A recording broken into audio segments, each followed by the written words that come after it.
নমস্কাৰ স্বাগতম মিত্ৰৰ বাতৰিলৈ ষ্টুডিঅ'ত মই প্ৰাঞ্জল ৰাজ্যৰ বিভিন্ন প্ৰান্তত বানে ভয়ংকৰ ৰূপ ধাৰণ কৰিছে নাজিৰাত এই পৰ্যন্ত 18টা মৃতদেহ উদ্ধাৰ কৰা হৈছে এতিয়াও বানত সন্ধানহীন 55 গৰাকী লোক মৃতকৰ আৰু সন্ধানহীনৰ সংখ্যা বৃদ্ধিৰ আশংকা কৰা হৈছে মুখ্যমন্ত্ৰী ডক্টৰ হিমন্ত বিশ্ব শৰ্মাই এই তথ্য জানিবলৈ দিছে বানত ক্ষতিগ্ৰস্ত হোৱা লোকক সহায়ৰ আশ্বাস মুখ্যমন্ত্ৰী গৰাকীৰ চৰকাৰৰ তৰফৰ পৰা সকলো ধৰণৰ সহায়ৰ আশ্বাস বন্যাৰ্তক ঘৰ পশুধন খাদ্য সামগ্ৰী বস্ত্ৰৰ যোগানৰো আশ্বাস প্ৰদান কৰা হৈছে খুনাৰীৰ পিছত নাজিৰাৰ বান পৰিস্থিতি পৰিদৰ্শন কৰি এই মন্তব্য মুখ্যমন্ত্ৰী গৰাকীৰ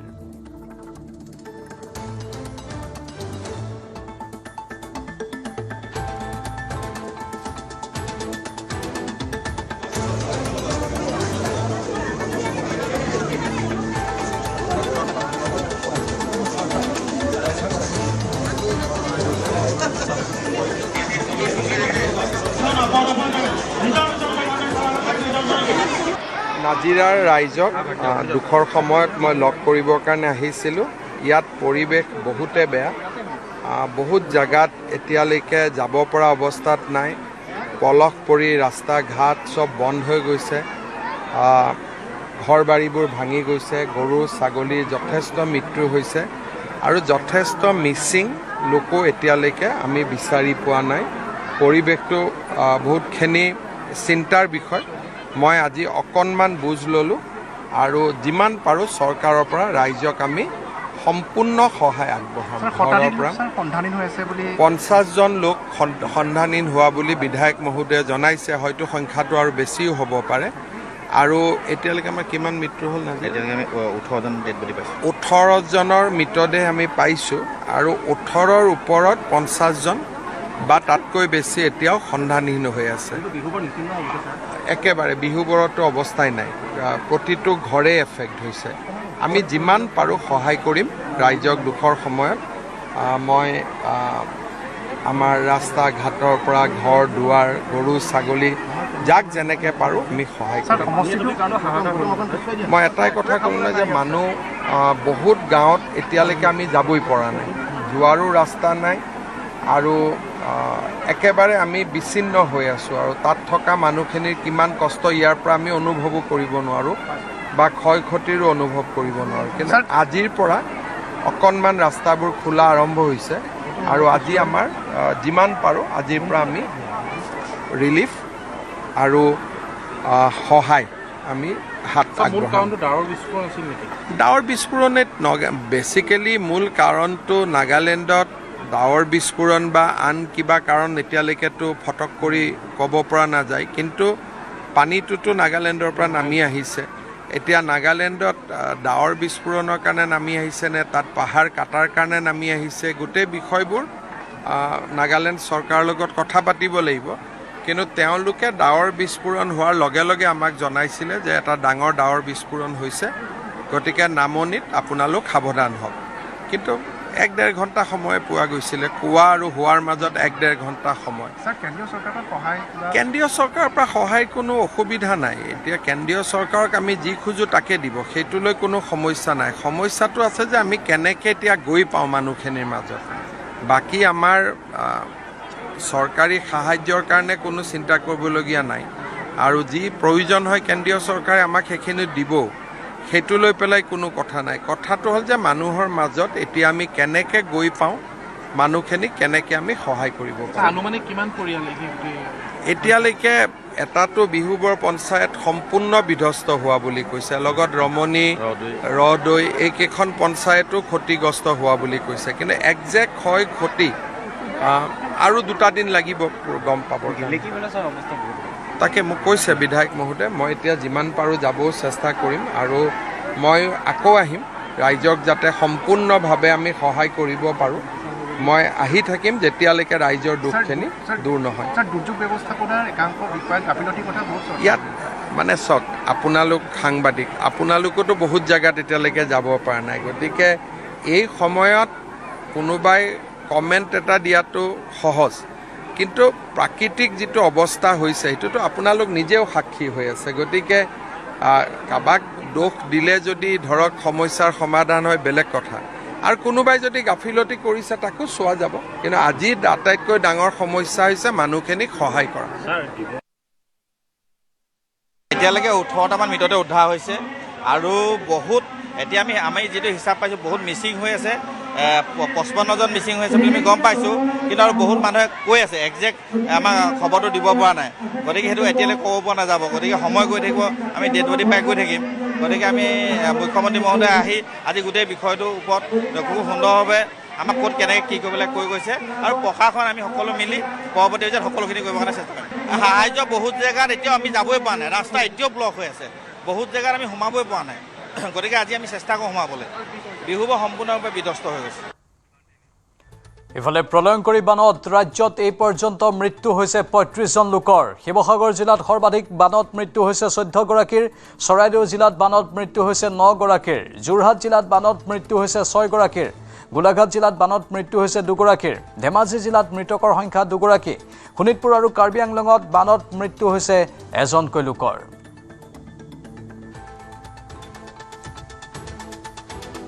দুৰ্ভাগ্যজনকভাৱে এই লোকসকলে মৃত্যুক সাৱটি লৈছে মুঠ ৩৫ গৰাকী লোকৰ এতিয়ালৈকে মৃত্যুৰ খবৰ আহিছে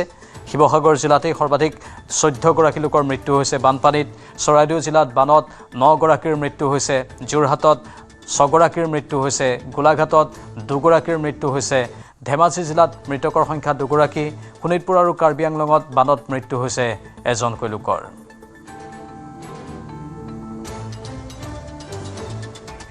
আনফালে শিৱসাগৰ জিলাত বানত সন্ধানহীন হৈ আছে প্ৰায় ৭০ গৰাকী লোক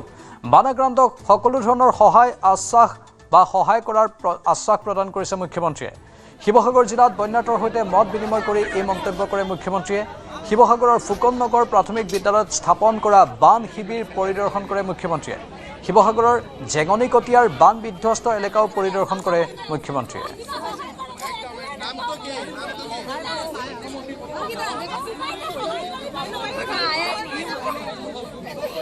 কেৱল মাত্ৰ বনাইক খবৰ ল'বৰ কাৰণে আহিছে আমি দেখুৱাইছোঁ এয়া মুখ্যমন্ত্ৰী ডক্টৰ হিমন্ত বিশ্ব শৰ্মা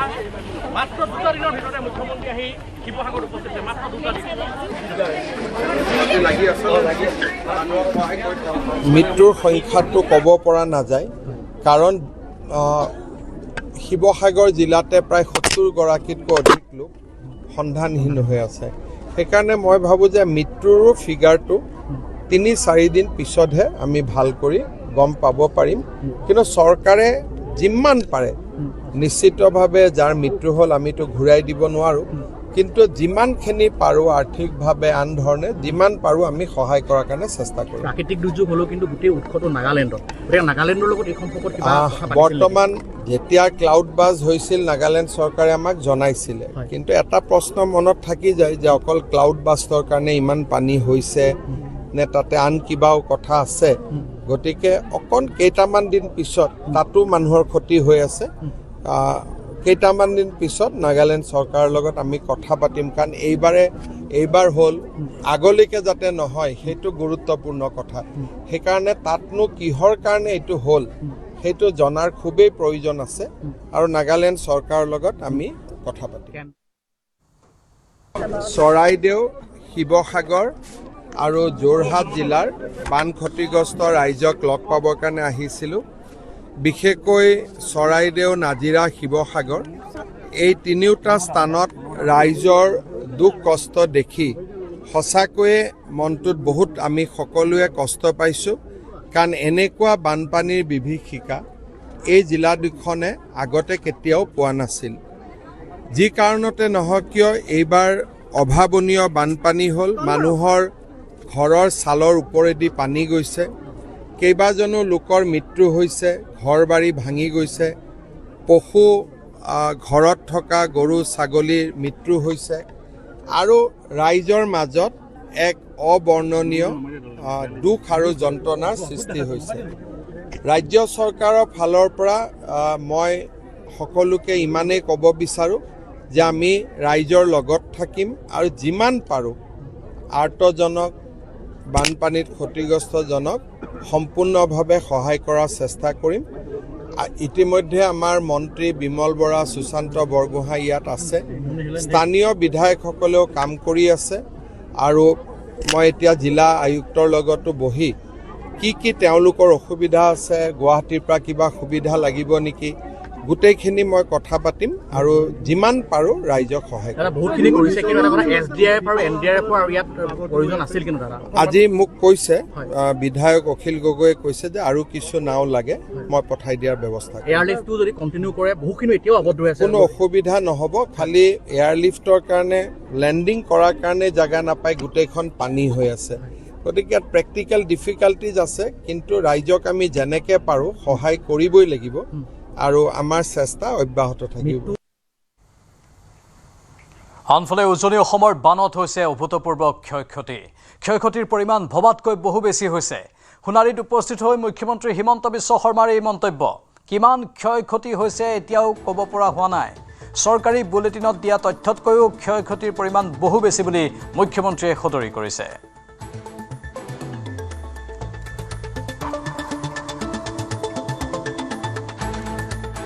আজি ক্ষয়ক্ষতিৰ বিষয়ে ক'লে অকণমান খুব প্ৰাথমিক হ'ব, আৰু কাৰণ আমি জনাতকৈ বহুত বেছি ক্ষতি হৈছে, সেইকাৰণে আমি বুলেটিনটো সদায় উলিয়াই আছোঁ, কিন্তু যিটো বুলেটিনত প্ৰকাশ পাইছে সেইটো বহুত কম, তাতকৈ ক্ষতি বেছি হৈছে। আৰু চৰাইদেউৰ সোণাৰীত আশ্ৰয় শিবিৰত বানাক্ৰান্তৰ সৈতে মত বিনিময় কৰে মুখ্যমন্ত্ৰীগৰাকীয়ে। এটা অবৰ্ণনীয় পৰিৱেশ হৈছে। বহু লোক আশ্ৰয় শিবিৰলৈ আহিছে, বহু লোক বানত আবদ্ধ হৈ আছে। বহু গাঁৱলৈ আমাৰ চৰকাৰ বা সাহায্য সামগ্ৰী যাব পৰা নাই। বহু লোকৰ মৃত্যু হৈছে, মৃতদেহ নতুনকৈ ওলাই আছে। NDRF, SDRF, সেনা, চৰকাৰ সকলোৱে একেলগে কাম কৰি আছে। আমি জানো যে বহু ঠাইত মানুহ আবদ্ধ হৈ আছে, কিন্তু বহু ঠাইলৈ যোৱাৰ কোনো উপায় নাই। হেলিকপ্টাৰৰ জৰিয়তেও উদ্ধাৰ অভিযান চলাই থকা হৈছে বুলি মুখ্যমন্ত্ৰীয়ে সদৰি কৰে।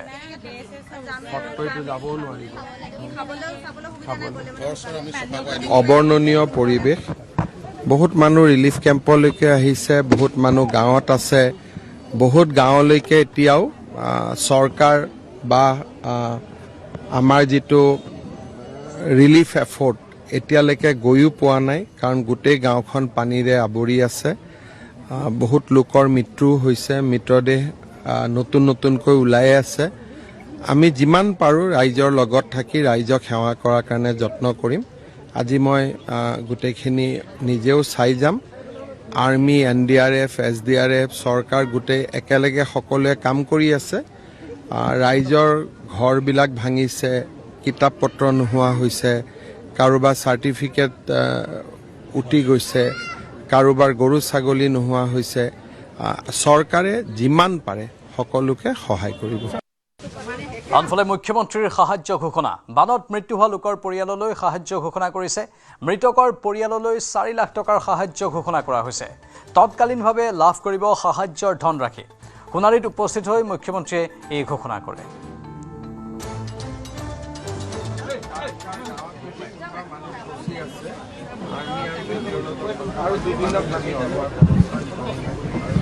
আৰু 2 দিনৰ পিছত কিন্তু গ'লেওতো ঘৰবোৰ চব ভাঙিয়ে থাকিব, ফটকৈতো যাবও নোৱাৰিব। হ'ব, মই কৰিম, চবখিনি কৰি দিম, পঢ়া কিতাপ পত্ৰ মই চব কৰিম। ৰাজ্য চৰকাৰৰ ৰিলিফ ফাণ্ডৰ সকলো পুঁজি কেন্দ্ৰীয় চৰকাৰে দিয়ে বুলি মুখ্যমন্ত্ৰীয়ে সদৰি কৰে। বান সাহায্য আৰু উদ্ধাৰৰ বাবে 100% ধন কেন্দ্ৰই দিয়ে। কেন্দ্ৰই এটা নিৰ্ধাৰিত পুঁজি আমাক আগতীয়াকৈ দি থৈ দিয়ে। প্ৰয়োজনত আমি কেন্দ্ৰক অতিৰিক্ত পুঁজি বিচাৰিব পাৰোঁ। প্ৰয়োজন হ'লে প্ৰধানমন্ত্ৰীক কৈ পুঁজি আনিব পাৰিম বুলি মুখ্যমন্ত্ৰীয়ে সদৰি কৰে। ৰাইজে বিচাৰিছে যে চৰকাৰে, অসম চৰকাৰেতো দিবই, হয় কৰিব, কেন্দ্ৰীয় চৰকাৰ বা বিশেষকৈ পুঁজি আহিব। কেন্দ্ৰীয় চৰকাৰ, ৰাজ্য চৰকাৰ দুটা নহয়। ৰাজ্য চৰকাৰৰ গোটেই ৰিলিফ এফৰ্টৰ টকা সদায় কেন্দ্ৰীয় চৰকাৰৰ পৰাই আহে। গতিকে আমি যিমান টকা ইয়াত খৰচ কৰিম 100% কেন্দ্ৰীয় চৰকাৰে আমাক দিব। খালি আমি খৰচ কৰি তেওঁলোকক জনাব লাগে যে ইমান টকা আমাক প্ৰয়োজন, তেওঁলোকে আমাক পঠাই দিয়ে। বানপানী বা গৰাখহনীয়াৰ বাবে খৰচৰ টকা অলমোষ্ট 100% কেন্দ্ৰীয় চৰকাৰে দিয়ে, আৰু কেন্দ্ৰীয় চৰকাৰে আমাক আগতীয়াকৈ দি ৰাখে, আৰু প্ৰয়োজন হ'লে আমি আৰু টকা খুজিব পাৰোঁ। তাৰ ওপৰত যদি কিবা বিশেষ পৰিৱেশ হয় যিটো কেন্দ্ৰীয় চৰকাৰৰ গাইডলাইন দি নাপায়, তেতিয়াও আমি কেন্দ্ৰীয় চৰকাৰক অতিৰিক্ত খুজিব পাৰোঁ। গতিকে সেইকাৰণে পুঁজিৰ ফালৰ পৰা কোনো অসুবিধা নহয়। আমি কৰিবও পাৰিম আৰু প্ৰয়োজন হ'লে প্ৰধানমন্ত্ৰী ডাঙৰীয়াই পৰা খুজি ল'ব পাৰিম টকাটো সমস্যা নহয়